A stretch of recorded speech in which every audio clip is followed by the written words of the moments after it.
Hello friends, good morning, सुप्रभात सभी को। देखिए, कल हम बात कर रहे थे तीन चरों वाले रैखिक समीकरणों का हल। माना आपकी तीन चरों वाली रैखिक समीकरण इस प्रकार से है: a1x plus b1y plus c1z बराबर d1। और आपकी दूसरी इक्वेशन है a2x plus b2y plus c2z बराबर d2। और तीसरी इक्वेशन है a3x plus b3y plus c3z equal to d3।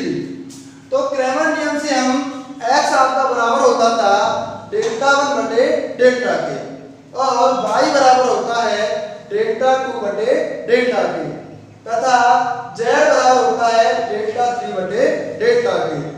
जहां आपका जो डेल्टा है, डेल्टा क्या है? x बाई z के गुणांकों से निर्मित एक सारणी। डेल्टा 1 क्या होता है? आप डेल्टा के पहले स्तंभ को d1 d2 से और d3 से रिप्लेस करो। डेल्टा 2 में आप डेल्टा के दूसरे स्तंभ को किससे रिप्लेस करेंगे? d1 d2 और d3 से। इसी प्रकार जो डेल्टा 3 है, डेल्टा के तीसरे स्तंभ को आप चेंज करेंगे d1 और d2 और d3 से। एग्जांपल देखिए, आपको सिद्ध कीजिए कि निम्न समीकरणों के निकाय असंगत हैं तथा इसका हल संभव नहीं है। एग्जांपल नंबर 11, आपको बताना है कि इस समीकरण निकाय है उसका हल क्या है? असंगत है। असंगत है इसका मतलब उसका कोई भी हल नहीं है। आपको दिया हुआ है x plus y plus z बराबर 2, x plus 2y plus 3z बराबर 5, 2x plus 3y plus 4z बराबर 11। देखिए, आपको इस क्वेश्चन में बताना है कि ये समीकरण क्या कैसी है? असंगत है। और ये असंगत कब होगी? जब इसका कोई भी हल नहीं होगा। तो देखिए, कल मैंने आपको बताया था समीकरण निकाय का हल कब नहीं होता है। देखिए, जब डेल्टा की वैल्यू तो क्या हो? 0 और डेल्टा 1, डेल्टा 2 और डेल्टा 3 में से कोई भी एक 0 नहीं हो, तो आप बोल सकते हो ये समीकरण निकाय कैसी होगी? इसका हल कैसा होगा? असंगत हल होगा, अर्थात कोई भी हल नहीं होगा। मैं पहले ही बता चुका हूं, असंगत का मतलब होता है उस समीकरण निकाय का कोई भी हल नहीं है। क्लियर है?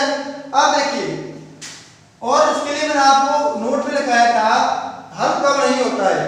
जब डेल्टा की वैल्यू 0 हो और डेल्टा 1, डेल्टा 2 और डेल्टा 3 में से कोई एक 0 नहीं होना चाहिए। तो आप कह सकते हो ये समीकरण निकाय कैसी है? असंगत है। तो निकालिए, सबसे पहले डेल्टा निकालते हैं। देखिए, आपका डेल्टा बराबर होगा, देखिए डेल्टा किसके बराबर होता है? x बाई z के गुणांकों की सारणी। तो बताइए क्या हो जाएगी? इसका गुणांक कितना है? a, इसका गुणांक क्या है? a, और इसका गुणांक भी a। ये हो जाएगा आपका 1 2 3, ये हो जाएगा आपका 2 3 और 4। आप इसको सॉल्व करेंगे तो आपको मिलेगा 0। क्लियर है? इसको सॉल्व करना आप जानते हैं, तो मैं डायरेक्ट लिख रहा हूं, इसकी वैल्यू क्या है? 0। तो देखिए, आप डेल्टा 1 निकालेंगे। डेल्टा 1 क्या होता है? जो आपका डेल्टा 1 होता है, आप पहले स्तंभ को चेंज करेंगे 2 5 और 11 से। क्या करेंगे? पहले स्तंभ को आप चेंज करेंगे 2 5 और 11 से। 2 5 11, 1 1 2 3 3 4। देखिए, ये आपको सॉल्व करेंगे तो आपको मिलेगा 4। डेल्टा 1 बराबर हो गया आपके 4 के। तो आप देखिए, आपको आगे सॉल्व करने की कोई आवश्यकता नहीं है। मैं पहले ही बता चुका हूं, जब डेल्टा का मान 0 हो और डेल्टा 1, डेल्टा 2 और डेल्टा 3 में से यदि कोई अशून्य है तो आपको तो डेल्टा वन क्या मिल गया, अशून्य मिल गया। आप इसको सॉल्व आप करना जानते हैं, इसलिए मैं इनकी डायरेक्ट मान लिख रहा हूँ। क्लियर है? तो ये नहीं, इसको सॉल्यूशन करके दिखाओ। तो आपको ये सॉल्व करना है, इसकी वैल्यू कितनी आएगी, 4। तो आप देखिए डेल्टा वन है वो 0 के बराबर नहीं है, तो आप कह सकते हो अतः डेल्टा वन क्या है, इज नॉट इक्वल टू 0। अतः समीकरण निकाय कैसी होगी, असंगत होगी।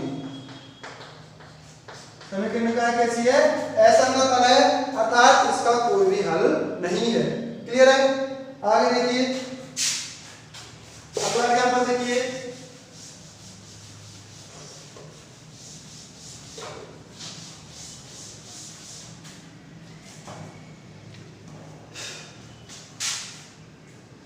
आपको example number 12,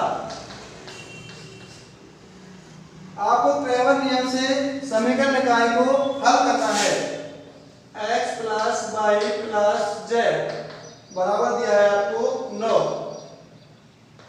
2x plus 5y plus 7z बराबर है 52 और 2x plus y minus Z बराबर है 0 की। क्लियर है? तो देखिए, तो आपको इस समीकरण निकाय का क्या करना है, क्रेमर नियम से सॉल्यूशन करना है। तो देखिए क्रेमर नियम से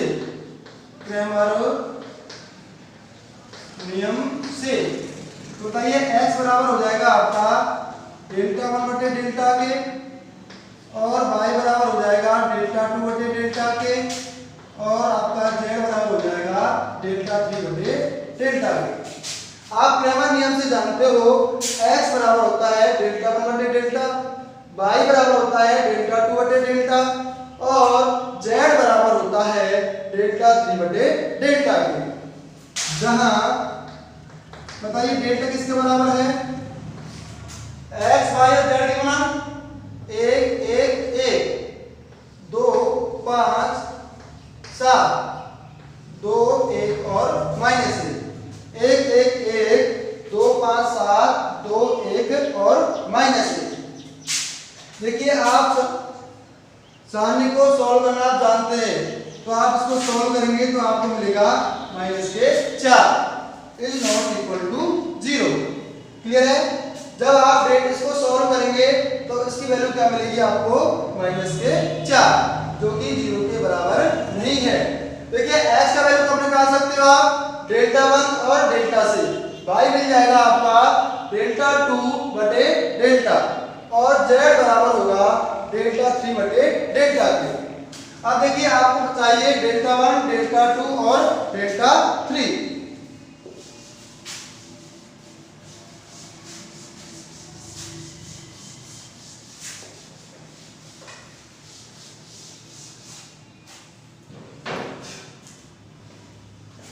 अब आपको डेल्टा वन निकालना है, डेल्टा वन बराबर, देखिए मैंने आपको बताया था जब आपको डेल्टा वन निकालना है तो आप क्या करेंगे, डेल्टा के पहले स्तंभ को चेंज करेंगे, यहां से 9 52 और 0, 9 52 और 0, इसमें कोई चेंज नहीं करना है। 1 1 5 7 1 और माइनस 1। क्लियर है? जब इसको आप सॉल्व करते हैं तो आपको मिलेगा माइनस के 4। जब आप डेल्टा वन को सॉल्व करेंगे आपको क्या मिलेगा, माइनस के 4। इसी प्रकार से आप डेल्टा टू निकालेंगे। डेल्टा टू कैसे निकालेंगे बताइए, आप इसके दूसरे स्तंभ को चेंज करेंगे 9 52 और 0 से। क्या करेंगे, दूसरे स्तंभ को चेंज करेंगे आप 9 52 और 0 से, तो ये हो जाएगा आपका 1 2 2। पहले स्तंभ और तीसरे में कोई चेंज नहीं करना है। क्लियर है? 1 2 2 9 52 0, ये हो जाएगा आपका 1 7 और माइनस 1, 1 7 और -1। इसको आप सॉल्व करेंगे तो आपको मिलेगा -12। क्लियर है? इसी प्रकार आप डेल्टा 3 निकालेंगे तो बताओ क्या करना पड़ेगा आपको C3 चेंज करना पड़ेगा 9, 52 और 0 से। C1 में और C2 में आपको कोई भी चेंज नहीं करना है। तो 1, 2, 2, 1, 5, 1, 1, 7 और -1। क्लियर है? तो आपको डेल्टा 3 मिलेगा -20।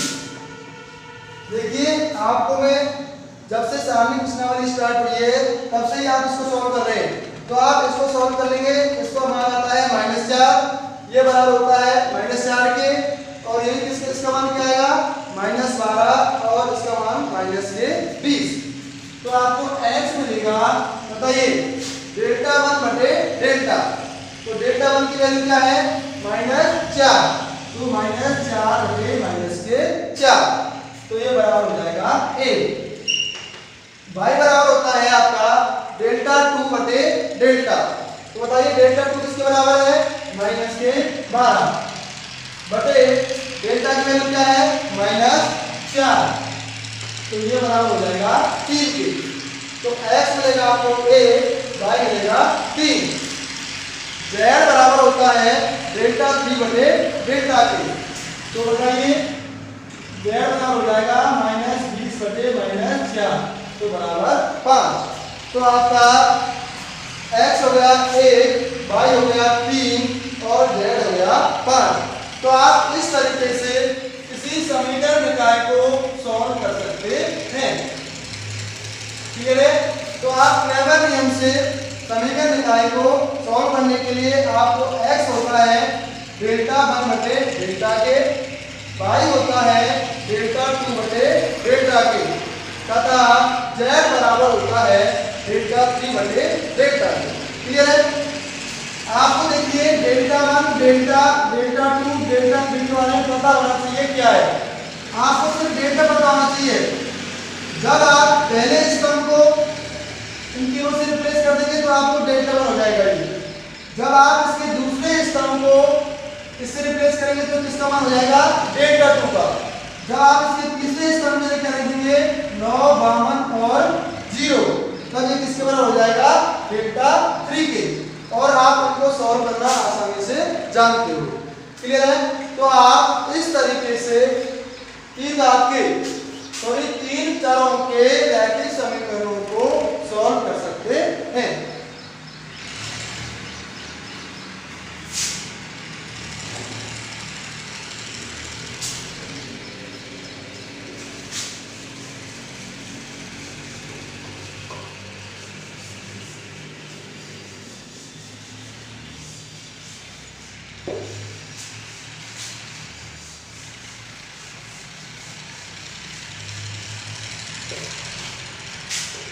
देखिए आप देख रहे थे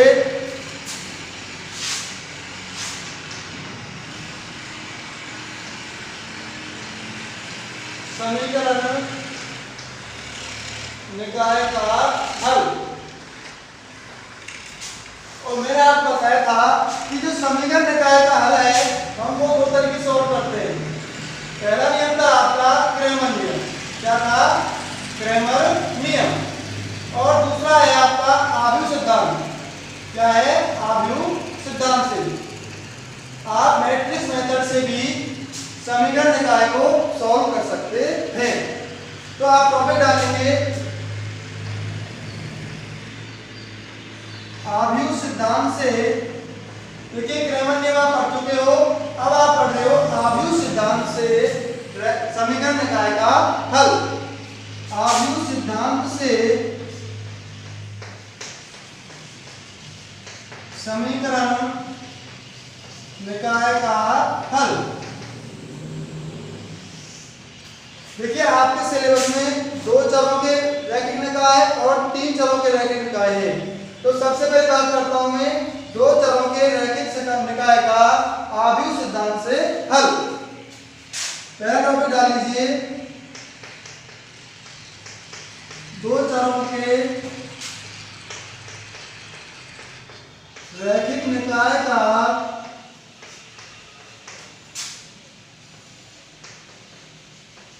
आव्यूह सिद्धांत से हल। देखिए माना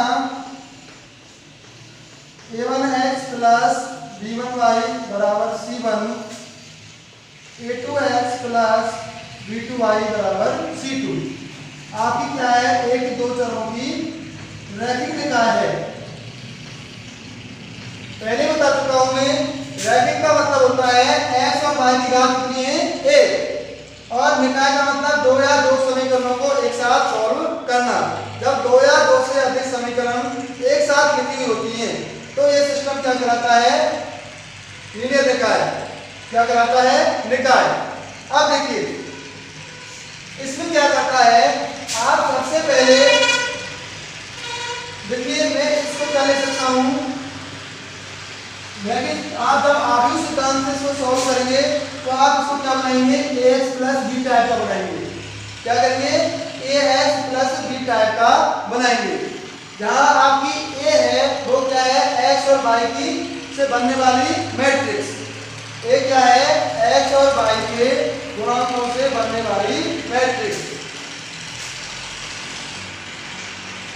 x और y के गुणांकों की आव्यूह।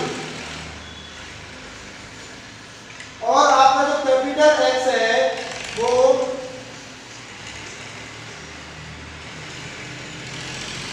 सभी चरों की स्तंभ आव्यूह।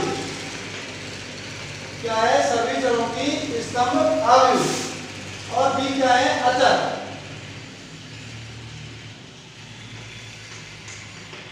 अचरों की स्तंभ आव्यूह, अचरों की स्तंभ आव्यूह। ठीक है, तो देखिए तो आपका a बराबर हो जाएगा आपका यहां से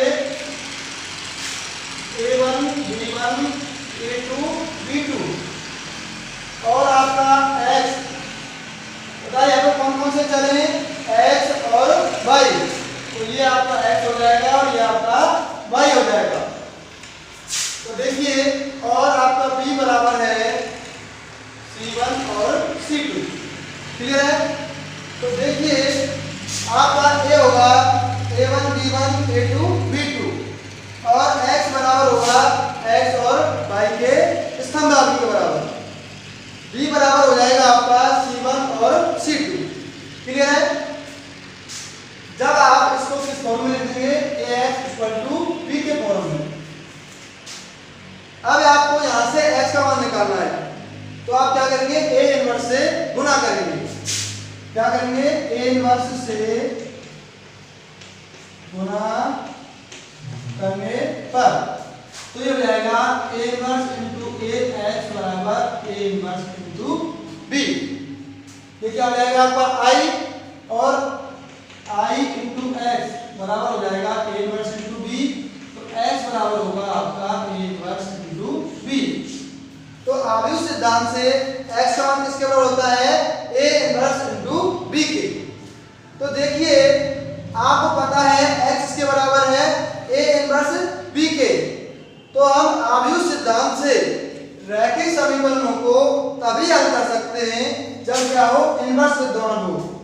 और इनवर्स कब विद्यमान होता है, जब इसके सामने का मान 0 के बराबर नहीं हो। तो इस बात को नोट में लिखेंगे।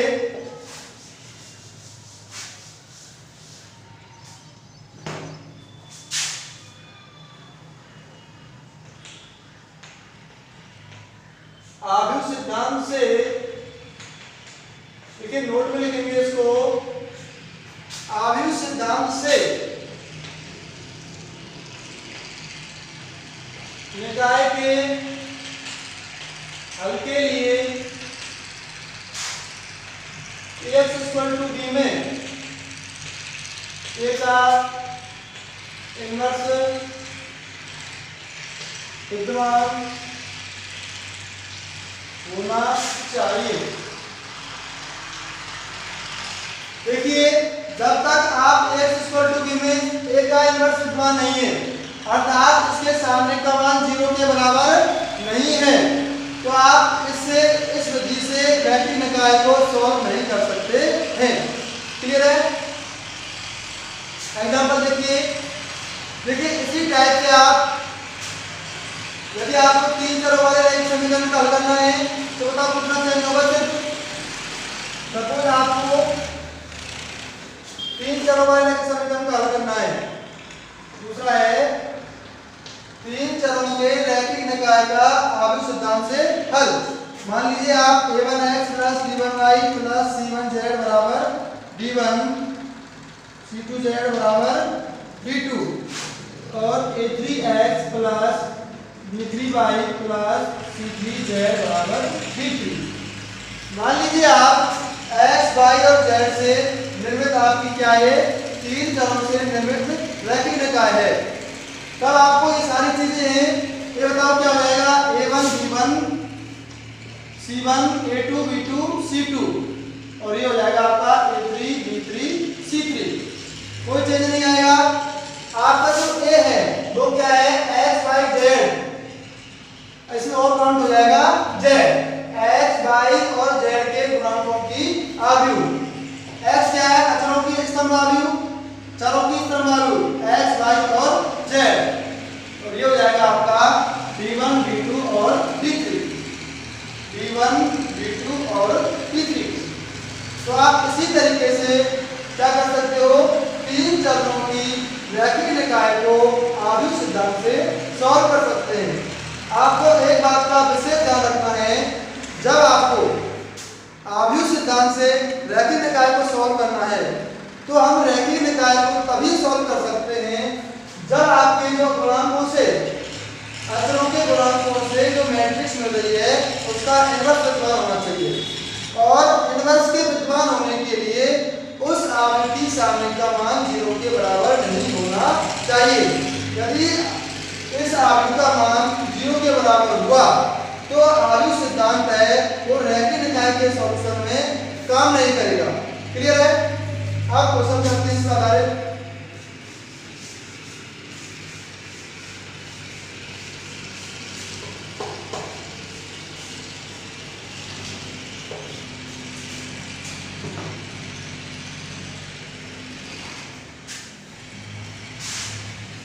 आपने लिया है एग्जाम्पल नंबर 13। एग्जाम्पल नंबर 13 आव्यूह सिद्धांत का प्रयोग कर निम्नलिखित रैखिक समीकरणों को हल कीजिए।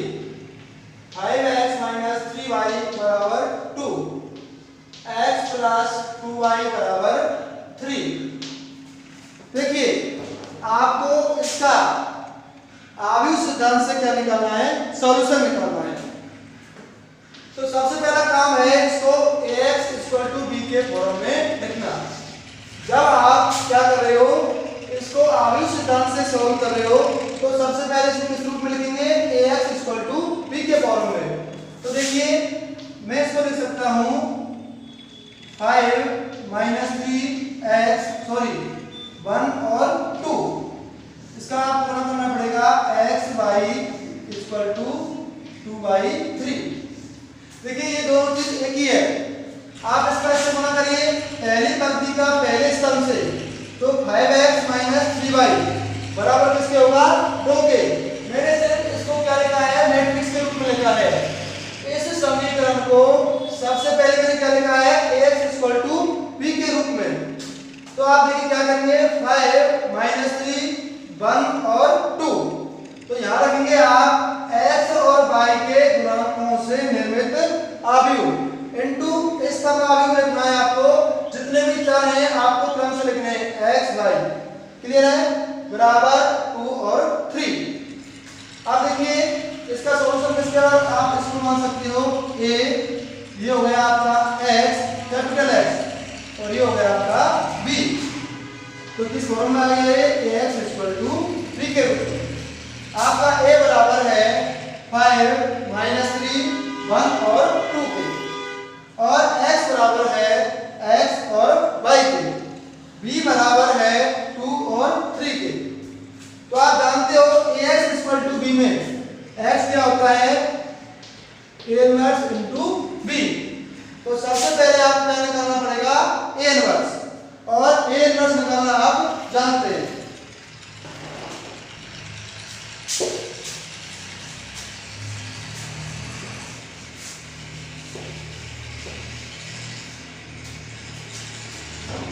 देखिए आपको ए बराबर दिया है 5 - 3 1 और 2। ए इनवर्स कैसे निकालेंगे बताइए, इसकी सेकंड आप निकालेंगे पहले तो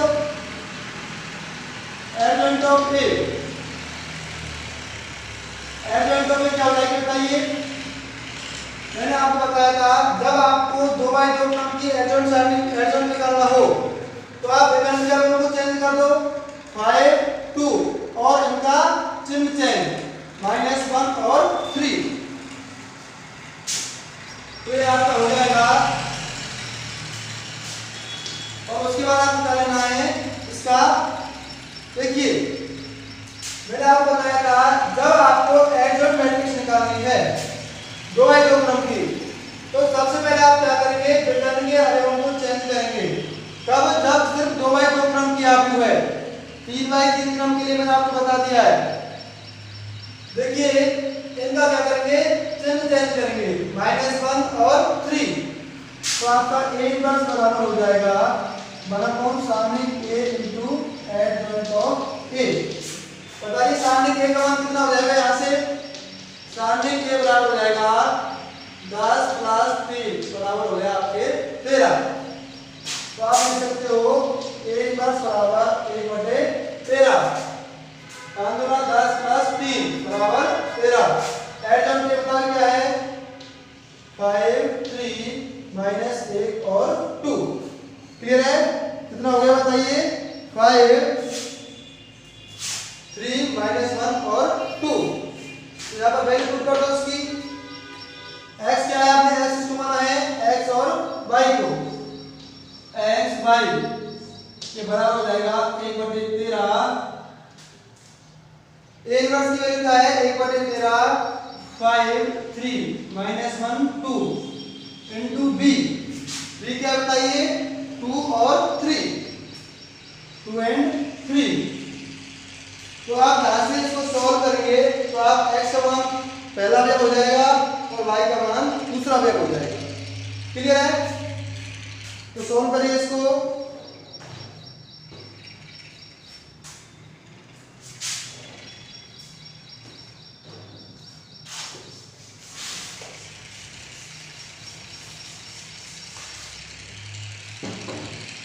ये हो जाएगा आपका x y बराबर 13। पहली पंक्ति का पहले स्तंभ से 5 गुना 10 और 9, तो ये हो गया आपका 19। ये हो गया आपका -2 + 6, ये हो गया आपका 4। तो आप इसको ले सकते हो x y बराबर 19/13 और 4/13। तो यहाँ से x का मान कितना हो जाएगा बताइए, x बराबर हो जाएगा आपका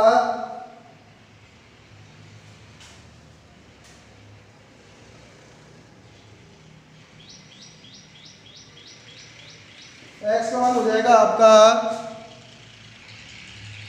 देखिए आपको एडजॉइंट ए मिलेगा, आपको विकर्ण के अवयव चेंज करने थे 2 5 -1 3। ए इनवर्स होता है आपका 1/, सारणिक ए इंटू एडजॉइंट ऑफ ए। सारणिक ए का मान क्या बताइए, 5 गुना 10 + 3 13, 1/13 इंटू एडजॉइंट ऑफ ए 2 3 -1 5, 2 3 -1 5। इसका मल्टीपल करो क्या आएगा, देखिए 2 का गुणा 2 से करो, 4 + 3 × 3 4 + 9, ये कितना हो जाएगा 13। -1 × 2 -2 + 15, ये 15 माइनस ये हो जाएगा आपका 13, क्या हो जाएगा 13। तो 13 और 13 तो 1 1, तो आप यहाँ से बता सकते हो x बराबर भी 1 और y बराबर भी 1। देखिए दो मैट्रिक्स बराबर हैं, इसका मतलब क्या हुआ, उनके संगत अवयव भी बराबर होंगे।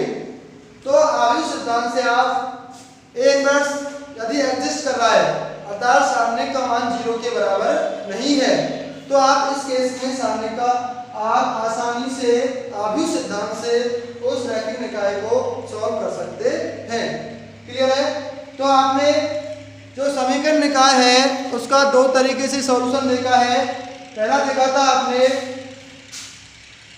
क्रैमर नियम से रैखिक निकाय का हल, और दूसरा देखा था आपने आव्यूह सिद्धांत से रैखिक निकाय का हल। क्लियर है? देखिए आपकी इस अध्याय का जो थ्योरी का पार्ट है वो कंप्लीट है, सिर्फ आपको क्वेश्चन में ट्राई करनी है।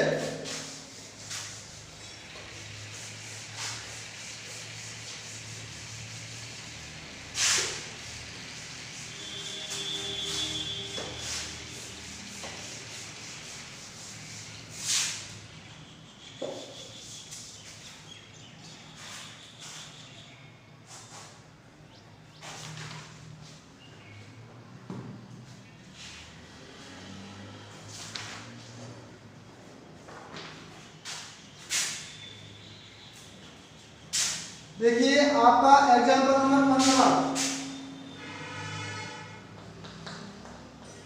एग्जाम्पल नंबर 15 कह रहा है यदि a बराबर आपको दिया है a बराबर 1 -1 0 2 3 4 0 1 2 तथा आपको b बराबर दिया है 2 2 -4 2 2 -4 -4 2 -4 2 -1 और 5, वो तो ये भी याद करो तथा इसकी सहायता से निम्नलिखित रैखिक समीकरणों को हल करो। x - y बराबर 3, 2x plus 3y plus 4z बराबर 17 और y प्लस 2z बराबर 7। देखिए आपको एग्जाम्पल नंबर 15 में a दिया है और b दिया है। आपको a और b दो मैट्रिक्स दी हुई है। सबसे पहले तो आपको क्या निकालना है, ab, और ab निकालने के बाद आपको इसकी सहायता से क्या निकालना होगा, इस समीकरण का हल। तो सबसे दो सवाल है, सबसे पहले तो आपको इसमें ab निकालना है और ab की सहायता से आपको इस रैखिक निकाय है, आपकी जो रैखिक निकाय है x - y बराबर 3, 2x plus 3y plus 4z बराबर 17 और y प्लस 2z बराबर 7, इसकी सहायता से क्या निकालना है, सॉल्यूशन निकालना है। तो सबसे पहले हम क्या निकालेंगे, ab। तो सबसे पहले आपको निकालना पड़ेगा ab।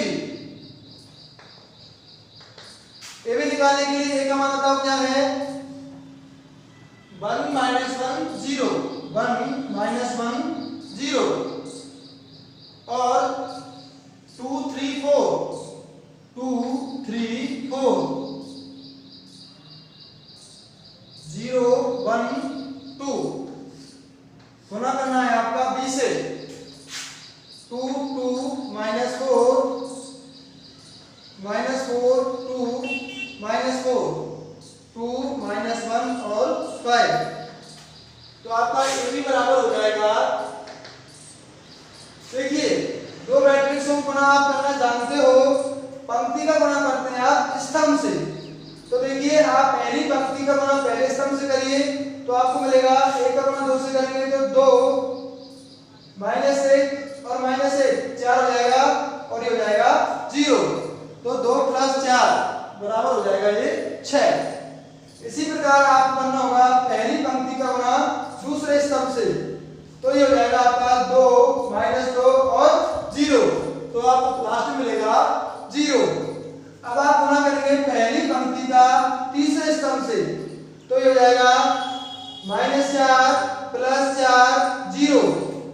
क्या हो गया आपका 0। क्लियर है। इसी प्रकार आपको गुणा करना है दूसरी पंक्ति का पहले स्तंभ से, तो ये हो जाएगा 4 माइनस 12 प्लस 8, ये हो गया आपका 0। 4 प्लस 6 माइनस 4, तो ये हो गया आपका 6।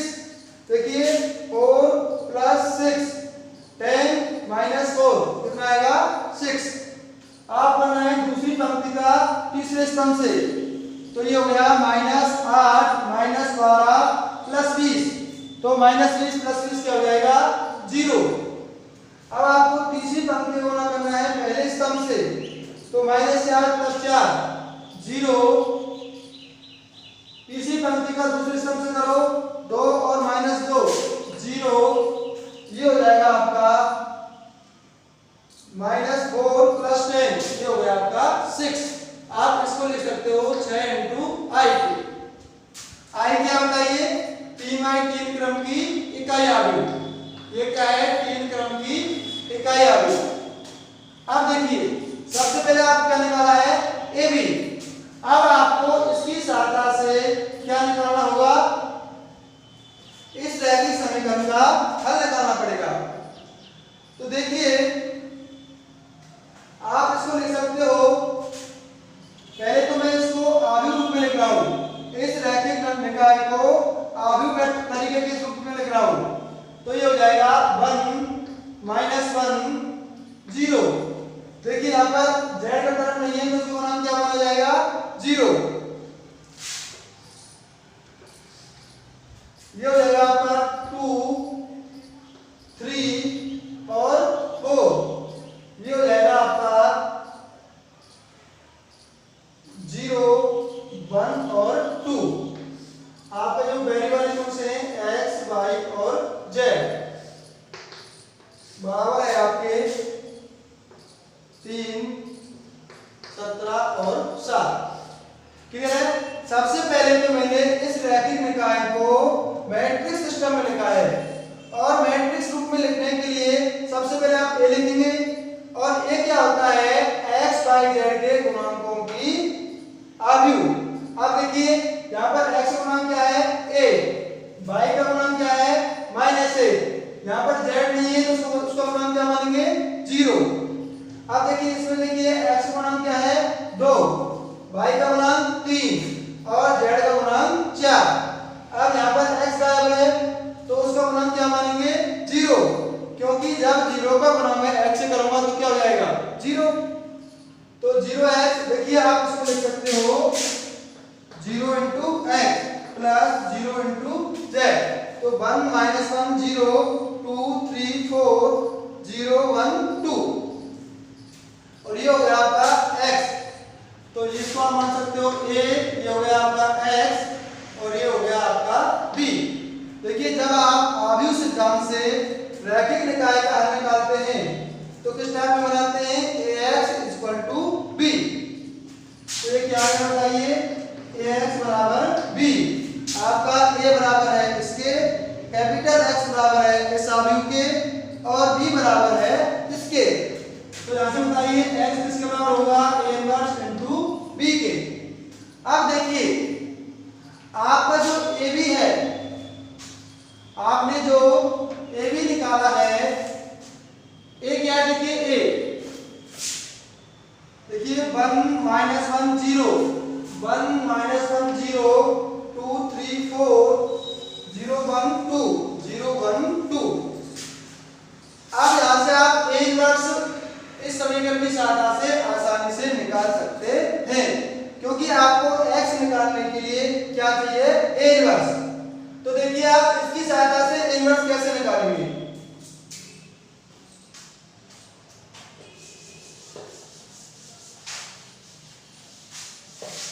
आपको दिया है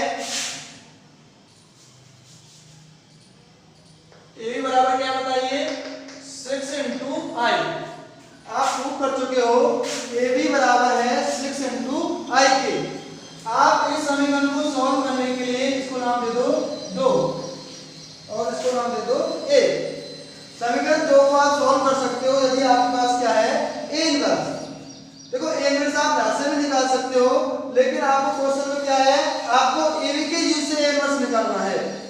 आपको AB का उपयोग करते हुए क्या निकालना है, A इनवर्स। तो देखिए AB बराबर हो गया 6i के। तो यहाँ से इनवर्स कैसे निकालेंगे बताइए, बताओ कैसे निकालेंगे A इनवर्स। आपको निकालना क्या है, A इनवर्स निकालना है। तो आप इसमें A इनवर्स से क्या कर दो, गुना कर दो। A inverse into A B बराबर 6 into A inverse into I। तो ये किसके बराबर हो जाएगा, I इनटू B बराबर 6 A इनवर्स। तो आपका B बराबर हो जाएगा 6 इनटू A इनवर्स। तो आपका A इनवर्स बराबर है 1/6 इनटू B। और देखिए B आपको दिया हुआ है, तो A इनवर्स लेकर रखेंगे, बताइए x बराबर हो जाएगा 1/6 into B into capital B। तो आपको B पता है और ये भी पता है। कैपिटल B का क्या है,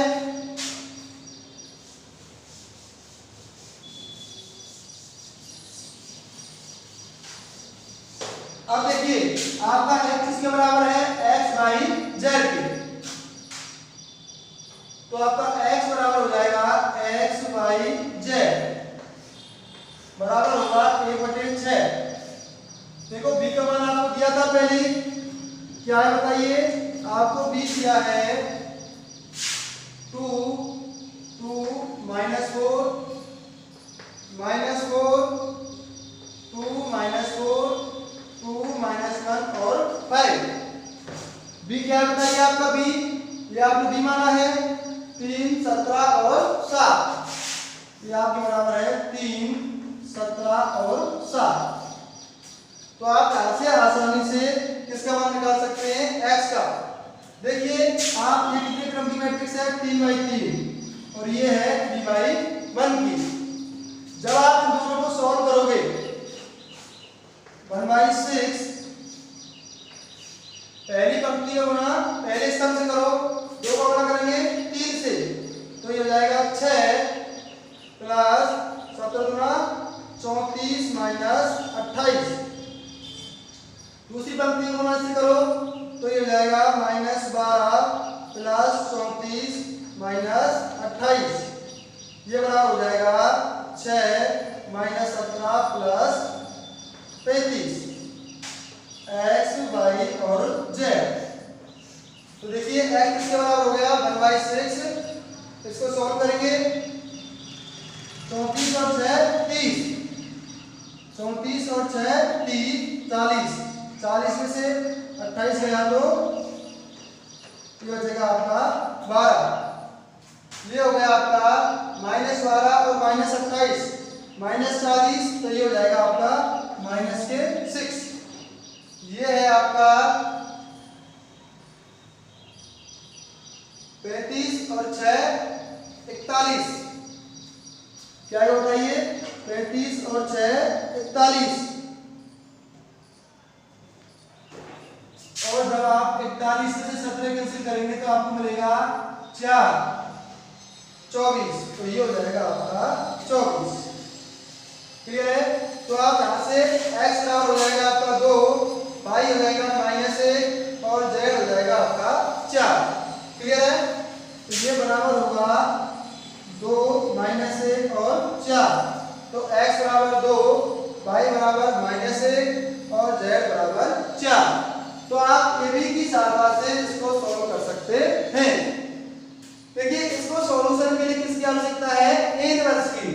आप जब आपको दिया है AB बराबर 6i, तो मैं AB बराबर 6i से क्या निकाल सकता हूं, A इनवर्स। तो आपने AB की सहायता से किसकी वैल्यू निकाली, A इनवर्स की।